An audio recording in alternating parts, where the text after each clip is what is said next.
Ladies and gentlemen, this is Simato for you, and as I promised last time is that we are going to dedicate this week for wealth creation topic.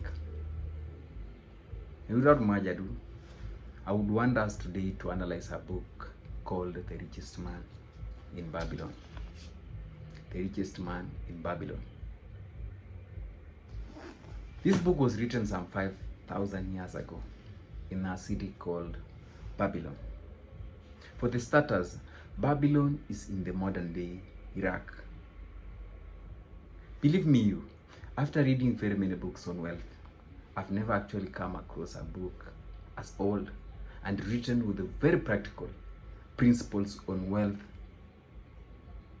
accumulation. The Richest Man in Babylon is a masterpiece for anybody who is interested in wealth creation. And without much ado, we want to delve into these principles that George Clason highlighted in his book.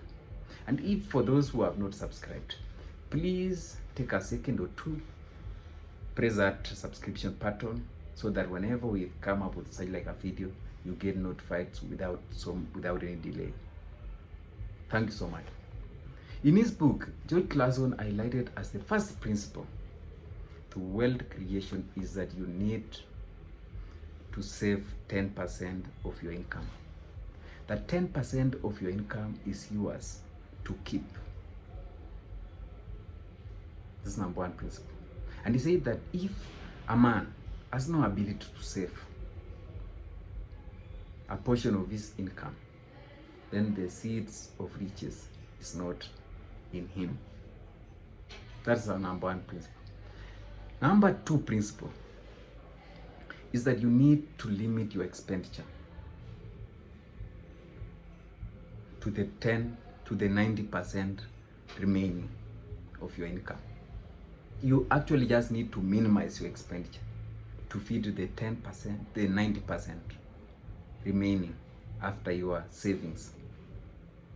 Number three principle that is said is that you need now, after you have saved enough, then you need to take your savings, actually the 10% of your income, and invest in something that is profitable.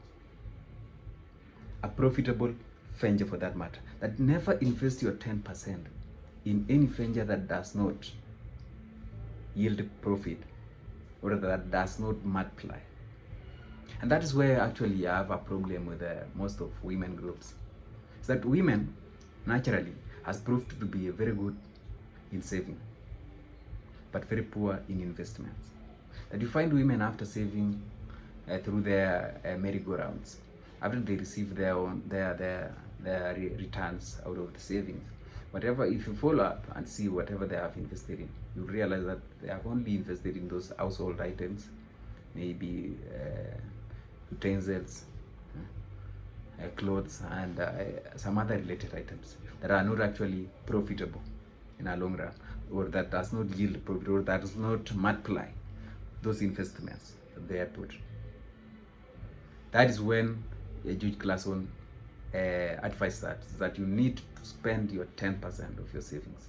I mean the investment, your savings, into something that is profitable. Never spend it on anything that does not give profit at the end of the day.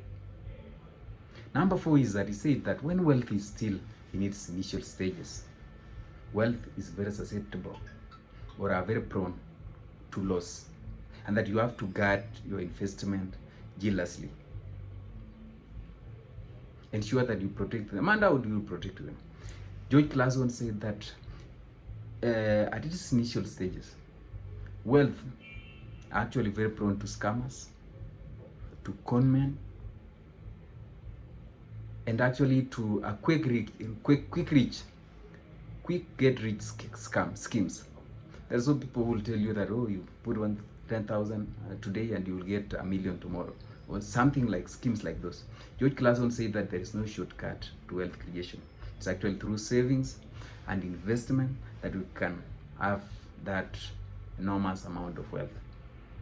So number five that George Clason talked of principle is that now after your ventures or investment has proved profitable, with much returns. Then you can take those returns now and buy a land and construct a home for your family, so that you make your family comfortable. Mark you me, it not say that whenever you have gotten a job, now you borrow a loan or you save your money out of your income, then you go buy a land and construct a home. He said you first of all take your savings out of your income, then invest in some profitable ventures, so that when those ventures are proved profitable, that is when now you can embark into house construction or a land purchase and house construction. Because what he said is that when you have just been employed and you have your income, when you rush into buying a land and constructing a home, then it cripples you. You will not have enough money now to invest into investments, and you will be paying that loan on something that is not actually profitable at that particular time. Then it cripples you. It will take you a very long period of time for you to recover again and embark into saving culture. That is why he said that home ownership should not be the first of your priority if you are keen at making or accumulating wealth. That is number 5. Number 6 is that he said that after now you have settled your home, I mean your family, then you now think about wealth succession. You are a wealthy guy and you want to think now, after you are gone, after you have gone to join your ancestors, whom do you leave your wealth on his hands? That's when now you think of maybe one of your child that you've seen is intelligent enough or is technical enough when it comes to business and is trustworthy, that you can leave to manage that wealth and continue it after you have gone. Or even think of any close associates, business associate that you can work with to ensure that your wealth will be protected and will be multiplied even after you're gone.